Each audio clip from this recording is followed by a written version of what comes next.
After numerous delays and much speculation, Christopher Nolan's latest film, Tenet, was recently released in UK cinemas.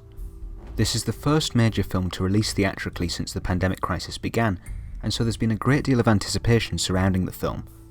Having now seen it, was it worth the hype? As Tenet is yet to be released in some territories, this review will be entirely spoiler-free, so please don't worry if you haven't yet seen it. With that disclaimer out of the way, here are my thoughts. If you're a fan of Nolan's other work like I am, you're probably going to love it. He's yet to make a bad film in my opinion, and has proven himself to be my personal favourite director. Tenet managed to distill the elements that have made his previous films so great, making use of cool concepts and interesting filmmaking techniques to create an incredibly stylish action thriller with enough substance to really make you think. Like The Dark Knight Rises before it, the opening sequence launches you straight into the action, and in any other film this set piece could have been the finale.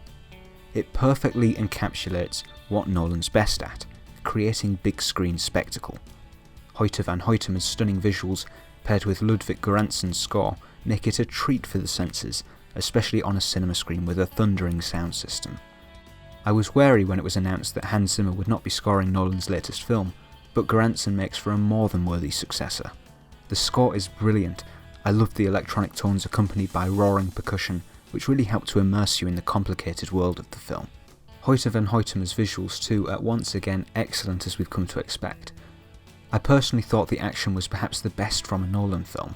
Unlike the Dark Knight films and some sequences from Inception, for which he was criticised for overusing shaky handheld footage and fast cutting, the camera lingers on the action and helps to showcase the impressive choreography, which is critical, especially for sequences involving inverted combatants.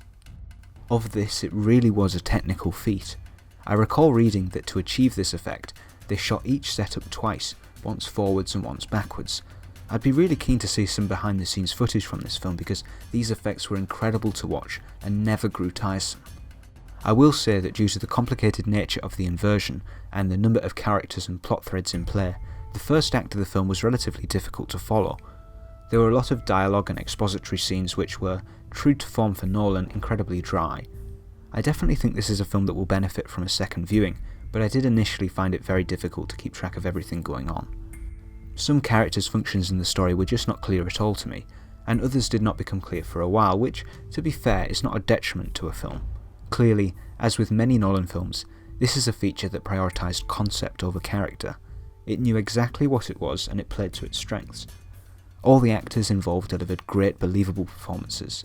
I fear some of them may have been underutilised, but with a runtime of 2.5 hours, the film never drags and I never felt bored. However, despite the slow start, there's a moment where everything slotted into place for me. The mechanics of the inversion became immediately clear by seeing them in action rather than having them explained over expository dialogue scenes. Once that became apparent, the film became much more enjoyable. Admittedly, it's not then an excuse for you to be complacent in viewing. There are plenty more twists and turns which demand your attention, but it did make wrapping my head around what was actually going on a lot easier. As I say, I thoroughly enjoyed Tenet. From a technical perspective, it raised the already high bar Nolan has set himself in terms of what's possible to capture on film. For the action sequences alone, I do highly recommend you see it on a big screen if it's possible and safe to do so. I'm looking forward to seeing it a second time now knowing what to expect, and I hope that it makes the first act more rewarding to view. If you've enjoyed this review, please leave a like and consider subscribing for more. If you've seen the film or have any thoughts about it, I'd love to hear them in the comments section below. But until next time, thanks.